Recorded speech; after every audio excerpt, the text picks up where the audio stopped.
यस reporters क्लबमा हामी किन यहाँ उपस्थित भयौँ, हामी यो आन्दोलनको उद्घोष गर्न रिपोर्टर्स क्लबमा किन हामी उपस्थित भयौँ भन्ने सन्दर्भमा हामीले राष्ट्रिय पुनर्निर्माण प्राधिकरणमा रहेर विभिन्न खालका राष्ट्रिय सम्पदाहरू, धरहरा, हानीपोखरी लगायत हामीले 8 लाख लाभग्राहीहरूको घर निजी आवास पुनर्निर्माणको कामलाई सम्पन्न गरेर आजको यो अवस्थासम्म आइपुग्दा हामीले विभिन्न खालका सेवा सुविधा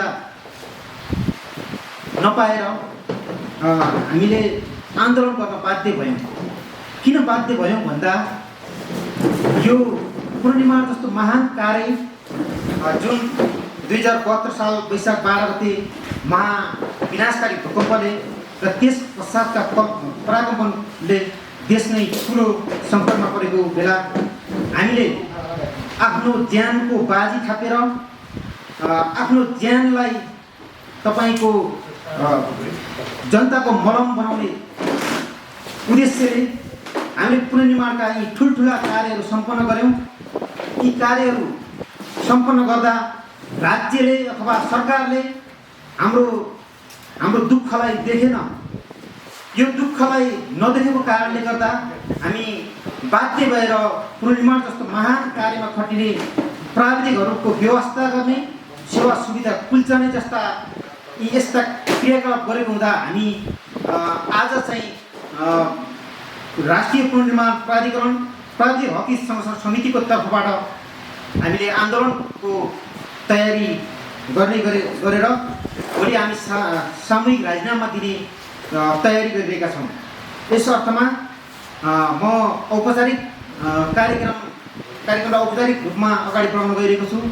यस कार्यक्रमको अध्यक्षता ग्रहण गरिदिनु हुन राष्ट्रिय पुनर्निर्माण प्राधिकरण प्राविधिक राष्ट्रिय हक हित संरक्षण समितिका अध्यक्ष इन्जिनियर अविनाश अमरज्यूलाई अनुरोध गर्दछु। यसै गरी एनए बागमती प्रदेश सभापति नन्द बन्जाडेज्यूलाई अतिथिको आसन ग्रहणका लागि अनुरोध गर्दछु। यसै गरी पिनका सचिव सञ्जीव रोक्काज्यूलाई अतिथिको आसन ग्रहणका लागि अनुरोध गर्दछु। म कार्यक्रमलाई विलम्ब नगरी यस कार्यक्रमको उद्देश्यमाथि प्रकाश पारिदिनका लागि राष्ट्रिय पुनर्निर्माण प्राधिकरण प्राविधिक राष्ट्रिय हक हित संरक्षण समितिका अध्यक्ष इन्जिनियर अविनाश अमरज्यूलाई यो मञ्चमा नियुक्त गर्दछु। नमस्कार पत्रकार साथीहरू। राज्यको चौथो अङ्ग भनेर चिनिने पत्रकारिताले 2 वर्ष अगाडि हाम्रो प्राविधिक जगतकै सबैभन्दा ठुलो आन्दोलनलाई सफल तुल्याउन ठुलो भूमिका खेलेको थियो। आज फेरि पनि हामी त्यही मोडमा छौँ। पुनर्निर्माण प्राधिकरण स्थापना भएदेखि नै प्राविधिकहरूले जबसम्म आन्दोलन गर्दैनन् दिइने भनिएका सेवा सुविधाहरूबाट पनि वञ्चित हुनुपर्ने अवस्था सिर्जना भइरहेको छ। यसप्रति हामी घोर आपत्ति प्रकट गर्न चाहन्छौँ। जब वैशाख 12 गते भूकम्प गयो, आजभन्दा 5 वर्ष अगाडि, त्यति बेला सम्पूर्ण नेपाल आँसुमग्न भयो। सारा विश्व नै नेपालको त्यो कहाली लाग्दो अवस्था देखेर कता भित्रबाट रोए र पुनर्निर्माण प्राधिकरण स्थापना भए पश्चात देशभरका इन्जिनियर जनशक्तिहरूलाई अब नेपालीको घर फेरि पनि ठडाउनुपर्छ, नेपाली सिट फेरि पनि ठाडो पार्नुपर्छ भनेर जुन एउटा प्रयास गरियो, त्यो प्रयासमा करिब 4000 भन्दा बढी इन्जिनियरिङ क्षेत्रका प्राविधिकहरू हामी सरिक भएका थियौँ र 4000 प्राविधिकहरूले देशको शिर ठाडो पार्यो र धरारा, रानीपोखरी, लाखौँ सांस्कृतिक सम्पदाहरू र 8 लाख भन्दा बढी घरहरू अहिले निर्माण गरिसकेका छन्। 2 वर्ष अगाडिको कुरा सम्झिने हो भने प्राविधिक इतिहासकै सबैभन्दा ठुलो आन्दोलन गर्न बाध्य भएका थियौँ। 2000 इन्जिनियरिङ क्षेत्रका प्राविधिकहरू काठमाडौँका सडकमा उत्रिएका थियौँ भने 4000 प्राविधिकहरूले एकमुष्ट राजीनामा दिनुपर्ने बाध्यता सृजना भएको थियो। त्यो क्षण फेरि पनि स्मरण गर्न चाहदिनँ। तर त्यस पश्चात 4000 प्राविधिकहरूले एकमुष्ट राजीनामा गरिसके पश्चात जब प्राधिकरणले तपाईहरूले फेरि पनि आन्दोलनमा उभिनुपर्ने छैन भनेर सहमति गर्यो र हाम्रा सम्पूर्ण 5 बुँदे मागहरू पुरा गरे। त्यस पश्चात हामी केही हदसम्म विश्वस्त भएका थियौँ, तर पछिल्लो वर्ष कोरोना महामारीले गर्दा जब हामीले आन्दोलन गर्न सकेनौँ, फेरि पनि हाम्रा सम्पूर्ण भत्ताहरू काटिए। प्रोत्साहन भत्ता, दुर्गम भत्ता, सञ्चार खर्च र यातायात खर्च हामीले दिइएन र यसपटक बाध्य भएर फेरि पनि कोरोना महामारीका बीचमा पनि आन्दोलन गर्न हामी बाध्य भएका छौँ। पछिल्लो 2 वर्ष अगाडि यो हलमा हाम्रा सयौं साथीहरू उभिनु भएको थियो, किनभने त्यति बेला त्रास थिएन। आज हामी केही दर्जनमा मात्र छौँ। यसो भन्दै गर्दाखेरि हामी मौन लागेर बस्न पक्कै पनि सक्दैनौँ। हाम्रो सेवा सुविधाहरू जुन खोसिएको छ, ती सेवा सुविधाहरू हामी पाइछाड्छौँ र आज 4000 प्राविधिकहरूको राजीनामा फेरि पनि उद्घोष गर्न हामी यहाँ तयार भएका छौँ। 32 जिल्लाको राजीनामा हामीले यहाँ तयार पारिसकेका छौँ र यसलाई अन्त्यमा उद्घोष गर्नेछौँ। र मैले आजको कार्यक्रमबारे प्रकाश पार्दै गर्दाखेरि इन्जिनियरिङ सङ्घ सङ्गठनका प्रतिनिधिहरू हामी माझ हुनुहुन्छ। उहाँहरूले ऐक्यबद्धता जाहेर गरिसक्नु भएको छ। सोको लागि सम्पूर्ण इन्जिनियरिङ सङ्घ सङ्गठनलाई मेरो विशेष धन्यवाद छ। तर केन्द्रका इन्जिनियरिङ एसोसिएसनबाट हामीले हाम्रो लागि भनेर केही गर्ने छ कि भनेर जुन अपेक्षा गरेका थियौँ, त्यो अपेक्षामा खरो उत्रेको छैन। त्यसै गरी डिप्लोमा इन्जिनियर्स एसोसिएसनले पनि अहिलेसम्म आफ्ना डिप्लोमा सदस्यहरूका लागि केही पनि गरेको छैन। यति भन्दै गर्दा हामी कतिसम्म निरीह भएका छौँ, सङ्घ सङ्गठन कतिसम्म निरीह छन् भन्दा केवल नामको लागि मात्र फडिएको अवस्था छ। नेपाल इन्जिनियर्स एसोसिएसनको प्रदेश नम्बर 3 लाई मैले विशेष धन्यवाद दिन चाहन्छु, जसले हाम्रा लागि भनेर पहल गरेको छ। पिनका पदाधिकारी सचिव हुनुहुन्छ यहाँ, उहाँको सङ्गठनलाई पनि विशेष धन्यवाद। उहाँहरूले पनि हाम्रो लागि भनेर कदम अगाडि बढाउनु भएको छ। तर अहिले केवल सङ्घ सङ्गठन मात्र होइन कि सारा प्राविधिक जगत एक हुनुपर्ने अवस्था छ। अहिले त प्रशासनिक निकाय कतिसम्म हावी भएको छ भन्दा प्राविधिकलाई प्राविधिकै गर्दैनन्, मान्छे गर्दैनन्, कर्मचारी गर्दैनन्।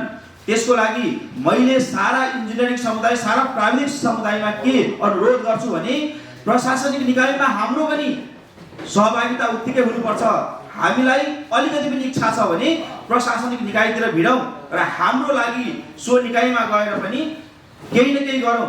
र अहिले मैले धेरै भन्नुभन्दा पनि पछि अवश्य पनि राजीनामा उद्घोष गर्दाखेरि मेरा अरू शब्दहरू भन्नेछु र अबका वक्ताहरूलाई बोलाउनका निम्ति मैले कार्यक्रम सञ्चालक साथीलाई अनुरोध गर्छु। यति भन्दै अहिलेलाई मैले मेरा शब्द टुङ्ग्याउँछु। धन्यवाद।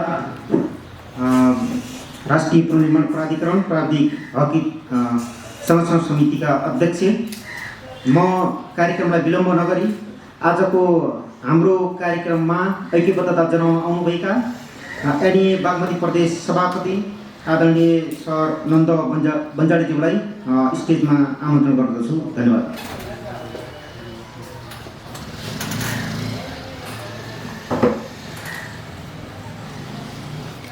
धन्यवाद उद्घोषक मित्र प्रेम विश्वकर्मा, इन्जिनियर प्रेम विश्वकर्माजी, यस कार्यक्रमका सभापति अविनाश अमरजी, इन्जिनियर अविनाश अमरजी, पिनबाट आउनुभएका साथी र यहाँ उपस्थित हुनुभएका पत्रकार मित्रहरू, अघि अमरजीले कुरा राखिसक्नुभयो। हाम्रो यो भूकम्प जुन 2072 सालमा गएको वैशाख 12 गते गएको भूकम्प थियो, त्यसपछि एउटा देशमा जुन त्राहिमामको स्थिति थियो त्यसलाई सम्हाल्ने, फ्रन्ट लाइनमा बसेर सम्हाल्ने काम निश्चित रूपमा इन्जिनियरहरूले गरेका थिए।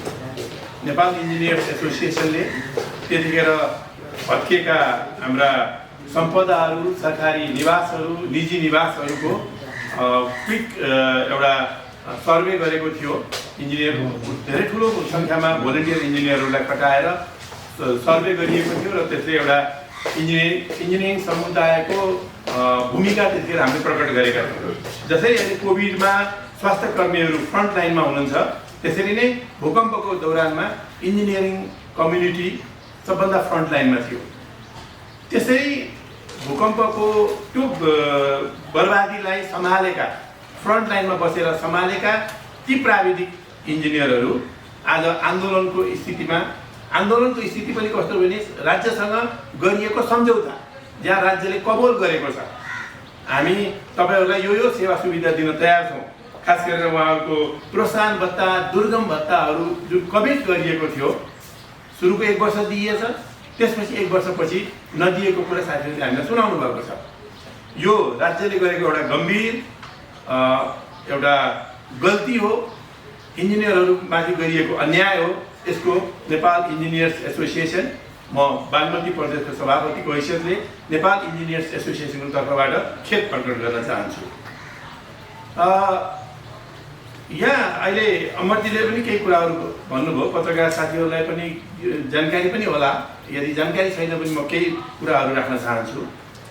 हाम्रो देशमा प्राविधिकहरूलाई हेर्ने, खास गरेर इन्जिनियरिङ कम्युनिटीलाई हेर्ने सञ्चार जगतको पनि र आम प्रशासनमा हुनेहरूको नजर फरक छ, नेगेटिभ छ। खास गरेर हाम्रो जस्तो विकास उन्मुख देशमा विकासका कुनै पनि काम गर्नको लागि फ्रन्ट लाइनमा चाहिने प्राविधिकहरू भनेको इन्जिनियरहरू हुन्। इन्जिनियरहरू भनेको सिभिल मात्रै होइन, धेरै खालको यसको फ्याकल्टीहरू छ। हरेक फ्याकल्टीका इन्जिनियरहरू बेगर यो दुनियाँ चल्न सक्दैन। अहिले हाम्रो कोठामा बत्ती बलिरहेको छ, यहाँको अगाडि क्यामेरा छ, पत्रकार साथीहरू त सबभन्दा बढ्ता सञ्चार उपकरणहरू चलाउनुहुन्छ।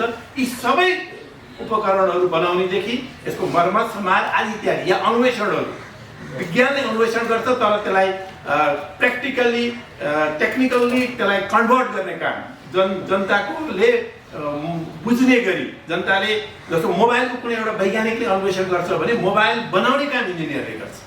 यसै गरी टेलिभिजन यहाँका जति सञ्चार साधनहरू छन् ती सबैका अन्वेषण गर्ने इन्जिनियरहरू हुन्। हामी इन्जिनियर भन्दा बित्तिकै भवन पुल बाटो मात्रै सम्झिन्छौँ, त्यो होइन। इन्जिनियरका धेरै विधाहरू छन्, जसरी डाक्टरहरूको धेरै विधा छन् त्यसै गरी इन्जिनियरहरूका धेरै विधा छन्। स्वयं डाक्टरहरूले अहिले कोभिडको महामारीमा यत्रो धेरै फ्रन्ट लाइनमा हुनुहुन्छ, तर डाक्टरहरूले उपयोग गर्ने हरेक उपकरणहरू बनाउने इन्जिनियरहरू हुन्। त्यसकारण इन्जिनियर भनेको समाजका विश्वकर्माहरू हुन्। यिनलाई कर्मी मौरी भनेर पनि हामी भन्ने गर्छौँ। यो समुदायलाई अपहेलित गरिएको छ, बदनाम गरिएको छ। खास गरेर सरकारी संयन्त्रमा म मेरो 36 वर्षको नेपाल शाखाको सेवा गर्दाखेरिको मेरो अनुभव छ। म सहसचिवबाट रिटायर भएको, प्राविधिक सहसचिव। मेरो 36 वर्षको अनुभवले के भन्छ भने जबसम्म हामीले विकास प्रशासन र सामान्य प्रशासनलाई छुट्याउन सक्दैनौँ, राज्यले जहिलेसम्म यो काम गर्न सक्दैन, म फेरि दोहोऱ्याएर भन्छु, विकास प्रशासन र सामान्य प्रशासन बिल्कुल भिन्न कुरा हो। तर अहिले हाम्रो प्रशासनिक संयन्त्रमा प्रशासकहरू, सामान्य प्रशासन चलाउने प्रशासकहरू हाबी हुनुहुन्छ। उहाँहरू नीति निर्माणमा हुनुहुन्छ र उहाँहरूले कुनै पनि प्राविधिक, मैले इन्जिनियरिङ कम्युनिटी मात्रै भनिरहेको छैन, मानिलिउँ वीर हस्पिटलमा कति दरबन्दी चाहिन्छ डाक्टरको भन्ने कुरा प्रशासकले निर्णय गर्ने होइन। त्यहाँ कति खालका सेवाहरू छन्, कति खालका विशिष्ट सेवाहरू छन्, कति डाक्टरहरू चाहिन्छ, आँखाको डाक्टर कति चाहिन्छ, मुटुको डाक्टर कति चाहिन्छ, हार्ट जोड्नेको डाक्टर कति चाहिन्छ भन्ने कुरा त्यो त्यहाँका डाक्टरहरूले भन्ने कुरा हो। उदाहरणको लागि सडक विभाग भन्नुहोस्, सिँचाइ विभाग भन्नुहोस्, खानेपानी विभाग भन्नुहोस्। मैले खानेपानी विभागमा लामो समय बिताएँ, मेरो सबै जागिरे अवधि खानेपानीमै बित्यो। हामी कहिले कहिले दरबन्दीको छलफल गर्न सामान्य प्रशासनमा जान्थ्यौँ। दरबन्दीको छलफल गर्दा ए बाबा कुनै एउटा सडकको आयोजना छ, मानव मध्य पहाडी सडक आयोजना, त्यहाँ कति इन्जिनियर चाहिन्छ, राज्यले कति बजेट एलोकेट गरेको छ, त्यो काम गर्नको लागि कति इन्जिनियर चाहिन्छ भन्ने कुरा त प्रशासकले बुझ्दैन नि हो। यो त प्राविधिकले जान्ने कुरा हो नि। तर जहिले पनि हाम्रो देशमा सामान्य प्रशासन मन्त्रालयका सबै सचिवहरू आजसम्म कुनै प्राविधिक भएको छैन र उनीहरूले प्रशासकहरूको नजर उनले महसुसै गर्न सक्दैनन्। एक त उनीहरूलाई कुण्ठा छ साथी हो। के कुण्ठा छ भने आफ्ना स्कुल पढ्दाका फर्स्ट बोय सेकेन्ड बोयहरू डाक्टर इन्जिनियर भएका हुन्छन् र उनीहरूमा एउटा कुण्ठा हुन्छ। यो मैले भन्न हुने हो कि होइन, यसरी सार्वजनिक रूपमा भन्न हुने हो कि होइन, आफ्नो ठाउँमा छ। तर यो यथार्थ हो। त्यो केही कुण्ठा छ प्रशासकहरूमा, जसले गर्दा उनीहरूको प्राविधिकहरूलाई हेर्ने नजर जहिले पनि वक्र दृष्टि हुन्छ। र प्राविधिक अड्डाहरूमा, प्राविधिक मन्त्रालयहरूमा, प्राविधिक विभागहरूमा कति इन्जिनियर चाहिन्छन्, कति डाक्टर चाहिन्छन्, कति वनका प्राविधिक चाहिन्छन् भन्ने कुरा तिनीहरूले बुझ्दैन र दरबन्दी सिर्जनामा पक्षपात गरिन्छ। यो पीडा हरेक प्रशासन के अरे प्राविधिक अड्डाहरूले, हरेक प्राविधिक मन्त्रालयहरूले भोगेका छन्। यहाँहरूले म त पत्रकार साथीहरूलाई यस सम्बन्धित यहाँहरूले खोजी गर्नुहोस्, खोजी पत्रकारिता गर्नुहोस् र यसमा केही कलम चलाउनुहोस् भन्ने कुरा अनुरोध गर्न चाहन्छु। अब म यहाँका प्राविधिकहरूको कुरा गर्छु। जब भूकम्प आयो, प्राविधिकहरूले मैले अघि नै भने फ्रन्ट लाइनमा गएर काम गर्नुभयो। आज ठिक छ, करार सेवामा हुनुहुन्छ। करार सेवा भनेको थाई सेवा होइन। उहाँहरूले थाई कर्मचारीले पाउने पर्ने सुविधा माग्नु भएको छैन, पेन्सन माग्नु भएको छैन होला, सञ्चय कोष यावत कुराहरू जुन थाई कर्मचारीले पाउँछन् त्यो पक्कै माग्नु भएको छैन। तर उहाँहरूलाई राज्यले लगानी गरिसकेको छ, निश्चित ट्रेनिङ दिएको छ, दुर्गममा गएर काम गर्नुहुन्छ। म फेरि एउटा उदाहरण दिन्छु प्राविधिक र प्रशासनको। एउटा प्रशासक नासु या शाखा अधिकृत भन्नुहोस्, ऊ अफिसको टेबलबाट बाहिर निस्कियो भने उसले भत्ता लिएर हिँड्छ। तर प्राविधिकहरू उनको रात दिनको काम फिल्डमा हुन्छ, उनीहरूलाई भत्ताको व्यवस्था गरिएको हुँदैन। यसको खोजी पत्रकारिता गर्नुहोस् भन्छु म यहाँ, खास गरेर पत्रकार साथीहरूलाई। यो एउटा पीडा छ प्राविधिकहरूलाई र राज्यले कबोल गरेको दुर्गम भत्ता, प्रोत्साहन भत्ता यो पनि उहाँहरूलाई दिइएको छैन र उहाँहरूको शोषण गरिएको छ। र अहिले खास गरेर यस्तो टाइममा असार मसान्त आउन लागेको छ, क्लोजिङको टाइम छ, प्राविधिकहरू राजीनामा लिएर अगाडि आउनुपर्ने स्थिति छ। किन भन्दा राज्यले र खास गरेर पुनर्निर्माण प्राधिकरणले आफूले गरेको सम्झौता पालन नगरेको कारणले प्राविधिकहरू आन्दोलनमा हुनुहुन्छ। हामी नेपाल इन्जिनियर्स एसोसिएसनको तर्फबाट, म बागमतीको सभापतिको हैसियतले र सम्पूर्ण इन्जिनियरहरूको छात्र सङ्गठन नेपाल इन्जिनियर्स एसोसिएसनको तर्फबाट उहाँहरूको आन्दोलनमा ऐक्यबद्धता जनाउँछु र राज्यले आफूले कबोल गरेको कुराहरू पुरा गरोस् भन्ने माग गर्दछु। र यी अनुभवी प्राविधिकहरूलाई देशमा विपद एनी टाइम आउन सक्छ। अस्ति केही दिन अगाडि यहाँहरूले बेलम्चीमा त्यत्रो एउटा त्रासदी भयो। राज्यले त्यसको निम्ति दरबन्दी सिर्जना गरेर राखेको हुँदैन। जति दरबन्दीहरू छन् तिनीहरूका लागि तोकिएका कामहरू छन्। अहिले राष्ट्रिय यो पुनर्निर्माण प्राधिकरण जस्तै अर्को एउटा विपद व्यवस्थापन प्राधिकरण, विपद न्यूनीकरण तथा ठ्याक्कै नाम बिर्सेँ, खैर त्यो एउटा स्थायी संरचना छ। विपदको लागि व्यवस्थापन गर्ने एउटा स्थायी संरचना छ। त्यो त्यस्तो स्थायी संरचनामा यी अनुभवी इन्जिनियरहरूलाई कन्ज्युम गर्न सकिन्छ भन्ने हाम्रो विश्वास छ। त्यहाँ अस्थायी दरबन्दी सिर्जना गर्न सकिन्छ। देशमा एनी टाइम मतलब भूकम्प, बाढी पहिरो यावत आपद विपदहरू परिरहन्छन्। त्यतिखेर हाम्रा थाई कर्मचारीलाई मोबिलाइज गर्न सकिने स्थिति हुँदैन, किनभने ती थाई दरबन्दीका कर्मचारीहरूका तोकिएका कामहरू छन्। यस्तो आपतकालीन कामको लागि केही रिजर्भ फोर्सहरू राख्नुपर्छ। जसरी सुरक्षामा खर्च गरेको हुन्छ राज्यले, प्रहरी, प्रशासन, आर्मी, रात दिन उनीहरूको काम त हुँदैन नि, तर निश्चित टाइममा उनीहरूलाई बाहिर ल्याउनुपर्छ भनेर राज्यले रिजर्भ राखेको हुन्छ। यस्तै गरी इन्जिनियरिङ प्राविधिकहरूलाई पनि त्यो विपद व्यवस्थापन प्राधिकरण अन्तर्गत केही अस्थायी दरबन्दीहरू सिर्जना गरेर यी अनुभवी इन्जिनियरहरूलाई त्यहाँ राख्न सकियो भने हामीले हरेक विपदहरूलाई राज्यले सामना गर्न सक्छ। विपद परेपछि प्राविधिक खोज्नु पर्दैन। यस्तोतर्फ राज्यले पहल गरोस्। केही दिन अगाडि 6 दिन अगाडि म अहिले भर्खर फेसबुक हेर्दै थिएँ, ठिक 6 दिन अगाडि जब इन्जिनियर साथीहरूको यो आवाज हामीले सुन्यौँ, हामीले सुशील ग्यावाली एनआरएको सिइओ सुशील ग्यावाली सरसँग हामीले डेलिगेसनको रूपमा गयौँ। एनइएबाट म स्वयं गएको थिएँ। हामीले एउटा ज्ञापन पत्र दिएका छौँ र 6 दिन अगाडि उहाँहरूको माग सम्बोधन गर्न, न्यायोचित हिसाबले सम्बोधन गर्न हामीले माग गरेका छौँ। म आज यो तपाईँ पत्रकार साथीहरूको अगाडि फेरि एनआरए यो भूकम्प हाम्रो जुन प्राधिकरण छ उहाँको ध्यान फेरि आकर्षित गर्न चाहन्छु र नेपाल सरकारले यी इन्जिनियर साथीहरूको माग, जायज माग, न्यायोचित माग तत्काल फेरि पुरा गरोस् भन्ने भनाइ राख्दै उहाँहरूको आन्दोलनमा एनइए बागमतीको र समग्र एनइएको ऐक्यबद्धता जनाउँदै बिदा हुन्छु। धन्यवाद। चरणबद्ध आन्दोलनको घोषणा गरेका थियौँ र चरणबद्ध आन्दोलनको क्रममा हामीले लकडाउनलाई शून्य अवधि मान्दै आउने 7 दिनमा 7औं दिनमा सामूहिक राजीनामा घोषणा गर्ने भनेर पूर्व निर्धारित कार्यक्रम अनुसार नै हामी यहाँ छौँ। हामीले 7औं दिन भनेका थियौँ र अहिले लकडाउन खुकुलो भएको र वैशाख 12 गते पछिको 7औं दिन आज नै हो र आज औपचारिक कार्यक्रममा हामी राजीनामा उद्घोष गर्न यहाँ आएका छौँ।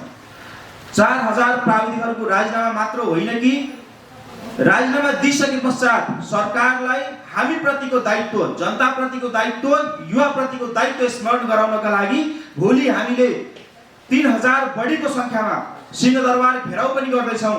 यो पनि सरकार समक्ष पुर्याइदिनु होला भनेर पत्रकार साथीहरूलाई मैले विनम्र अनुरोध गर्न चाहे।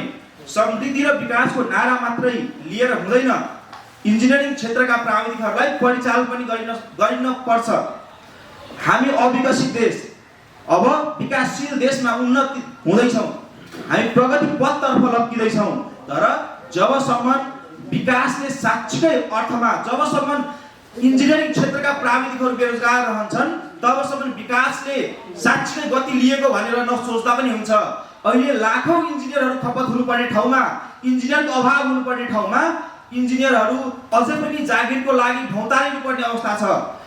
यसको लागि सरकारले अवश्य पनि यस पुनर्निर्माण प्राविधिकहरूको आन्दोलनबाट केही सिकेर सारा इन्जिनियरिङ सङ्घ सङ्गठनहरूले, सरकारले र सम्बन्धित सबैले अहिले एउटा सिक्नुपर्छ र इन्जिनियरिङ क्षेत्रका सम्पूर्ण बेरोजगार इन्जिनियरहरूलाई व्यवस्थापन गर्नका निम्ति पाइला अगाडि सार्नुपर्छ। अहिले एउटा भूकम्पले गर्दा 4000 इन्जिनियरिङ क्षेत्रका प्राविधिकहरू व्यवस्थित भए भने अझै त्यस्ता कतिपय प्रोजेक्टहरू सञ्चालन गर्न बाँकी छ। साँच्चै विकास र समृद्धिको नारा साकार पार्ने हो भने हामी जस्ता इन्जिनियरहरू त खोजिनु पर्ने हो। खै त अब इन्जिनियर नै छैन है, अब त प्राविधिक नै छैन है भनेर जबसम्म त्यस्तो अवस्था आउँदैन तबसम्म सरकारले समृद्धि र विकासको नारालाई साँच्चै हामीले उतार्यौँ व्यवहारमा भनेर सोच्यो भने त्यो गलत हुनेछ। प्रत्येक लाभग्राहीहरूलाई सोध्नुहोस्, हामीले उहाँहरूको घरमा गएर उहाँहरूको भाषा नबुझ्दा, उहाँहरूको ठाउँ अनौठो लाग्दै गर्दा पनि त्यहाँ गएर काम गरेका छौँ, दूर दराजमा गएर काम गरेका छौँ, तर पनि हामीले आफ्नो काम जिम्मेवारी पुरा गरेका छौँ। 76% घरहरू बनेको यसले पनि साबित गर्छ। धरारा त उद्घाटन भयो, तर धरारा साँच्चीकै अर्थमा बनाउने, नेपालको शिर ठाडो पार्ने हामीलाई सधैँभरि अवहेलना गरिएको छ। यसप्रति गम्भीर भइदिनु हुन सम्पूर्ण निकायलाई हामी विशेष अनुरोध गर्छौँ। र अहिले पुनर्निर्माण प्राविधिकको आन्दोलनले एउटा बाटो खोलोस्, धेरै विभिन्न क्षेत्रका गति लिने विकासका कार्यहरू पहिचान गर्ने अवसर खुलोस् र इन्जिनियरिङ क्षेत्रका सम्पूर्ण प्राविधिकहरू खपत हुने बाटो खोलोस् र खपत गरियोस्। हाम्रो अवस्था कस्तो छ भनेर पत्रकार साथीहरूलाई जानकारी गराउँ। हामी फिल्डमा मर्दाखेरि हाम्रो लागि भनेर सुनिश्चित गरिएको बिमा हामीले पाउँदैनौँ। ओखलढुङ्गामा 2 वर्ष अघि एकजना साथी बित्नुभयो, तर अहिलेसम्म उहाँको परिवारले बिमा पाएको छैन। प्राधिकरणलाई गएर सोध्नुहोस्, कतिजना तपाईँका प्राविधिकहरू मरे त यो कोरोनाले गर्दा प्राधिकरण अनभिज्ञ छ, जानकारी छैन, वास्ता गरेको छैन। यस्तो छ हाम्रो निकाय। यसप्रति साह्रै दुःख लाग्छ। पटक पटक आन्दोलन गर्नु हाम्रो बाध्यता हो, कुनै रहर होइन। बाहिर पानी परिरहेको छ, मौसम ठिक छैन, कोरोनाको कहर त्यत्तिकै छ। तैपनि यस त्रासका बिचमा पनि हामी भोलि सिंहदरबार घेर्दैछौँ। यसले पनि हामी कति बाध्य छौँ भनेर देखाउँछ। यसलाई तपाईँका कलमहरूले हाम्रो आवाज बन्दिनेछन् भनेर मैले विश्वास लिएको छु। यातायात खर्च, सञ्चार खर्च हामीले दिने भनिएको हो, हामीले पनि अतिरिक्त माग गरेको होइन। ती खर्चहरू पनि हामीलाई दिनबाट वञ्चित गराइएको छ। आन्दोलन गर्दा सबै पाइने 2 वर्ष अघि प्राविधिक इतिहासकै सबैभन्दा ठुलो आन्दोलन हामीले गऱ्यौँ। त्यस पश्चात हाम्रो मागहरू पुरा भए, तर गत वर्ष नगर्दा हाम्रो मागहरू पुरा भएनन्। हामीलाई हाम्रो भत्ताहरू कुनै पनि दिइएन भनेपछि आन्दोलन गर्ने परिपाटी जन्माउने यो सरकार प्राधिकरणलाई अवश्य पनि मिडियाका साथीहरूले आफ्ना कलम मार्फत झकझकाउनुहोस् भनेर मैले विनम्र अनुरोध गर्न चाहे। र यसो आन्दोलन गर्दै गर्दाखेरि हाम्रा लाभग्राहीहरू भोलिका दिनमा असार पछि हामीलाई हटाइनेछ, असार पछि तिमीहरू हामीलाई चाहिँदैन भनेर प्राधिकरणले भन्दै गर्दा असार पछि पनि हामीलाई राख, हामी सम्पूर्ण लाभग्राहीहरूको घरहरू बनाउन चाहन्छौँ भनेर पटक पटक प्राधिकरणलाई भन्दै आएका छौँ। प्राधिकरणको म्याद पुस 10 गतेसम्म छ भने मङ्सिर मसान्तसम्म हामीलाई राख्न सकिन्छ। हामीलाई अझै पनि 24% घर जुन बाँकी छन् त्यो हामी अझै बनाउन चाहन्छौँ भनेर भन्दै गर्दा अहिलेसम्मको अवस्थामा तिमीहरू हामीलाई चाहिँदैन असारपछि भनेर पत्र कोरिएको अवस्था छ। त्यसप्रति पनि हामीले विरोध जनाएका छौँ र हाम्रा मागहरू पुरा गर भनेर भनिआएका छौँ।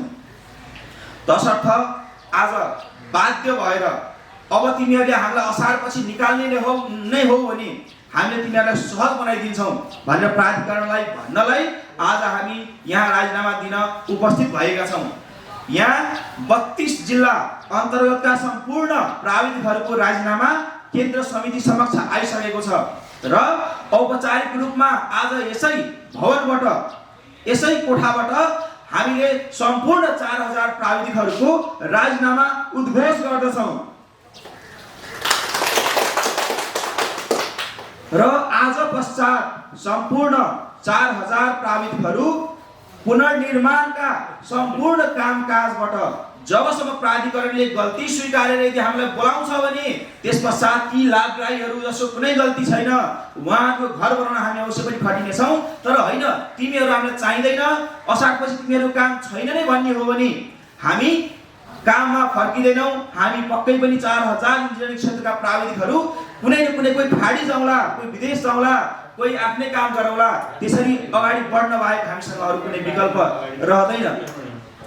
तसर्थ आज पश्चात हामी राजीनामा उद्घोष गर्दै भोलि नै यो राजीनामा गएर हामीले हाम्रो सम्बन्धित निकायमा बुझाउनेछौँ र भोलि नै सरकारले सरकारको कर्तव्य दायित्व सम्झाउनलाई सिंहदरबार घेराउ गर्दैछौँ र यसमा अवश्य पनि इन्जिनियरिङ क्षेत्रलाई व्यवस्था गरेर विकास र समृद्धि हासिल हुन सक्दैन भनेर सरकारले घचघच्याउन हाम्रा पत्रकार साथीहरूले अवश्य पनि आफ्ना कलम चलाउनु हुनेछ भनेर पूर्ण विश्वास लिएको छु र पुनर्निर्माण प्राधिकरण अन्तर्गतका सम्पूर्ण प्राविधिकहरूले आर्जन गरेको ज्ञान सिप यतिखेर नजाओस्, विदेशमा लगेर यी आर्जित गरेको ज्ञानलाई खर्चिन नपरोस् भनेर हामीले व्यवस्थापनका माग उठाएका छौँ।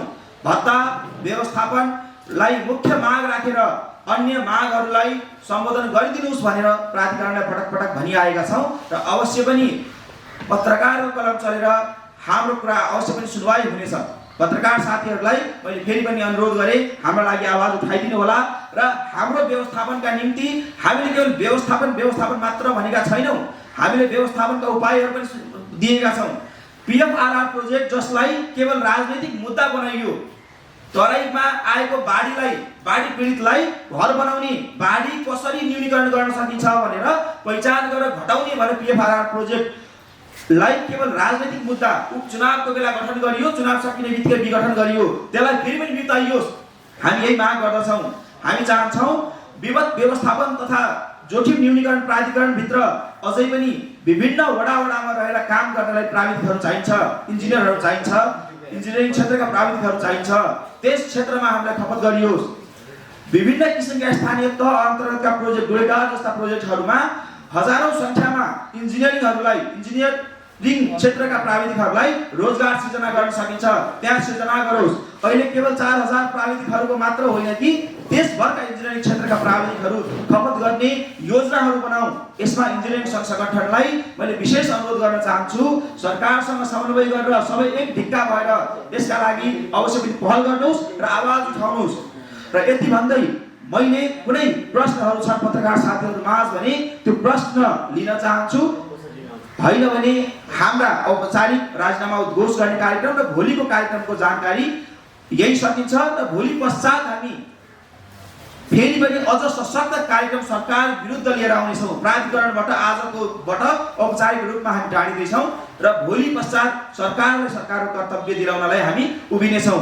यति भन्दै मैले मेरा शब्दहरू यही टुङ्ग्याउन चाहन्छु र पत्रकार साथीहरू केही प्रश्न भए अवश्य पनि लिनेछु र हाम्रो प्रेस विज्ञप्ति पक्कै पनि पत्रकार साथीहरूसँग छ होला, त्यो हेर्नु होला र त्यस बाहेकका प्रश्न भए राख्नु होला। यहाँ मञ्चमा आसीन कसैसँग प्रश्न छ भने राख्नु होला, होइन भने हाम्रा शब्दहरू यही सकिन्छन्। तपाईको 3000 साथीहरू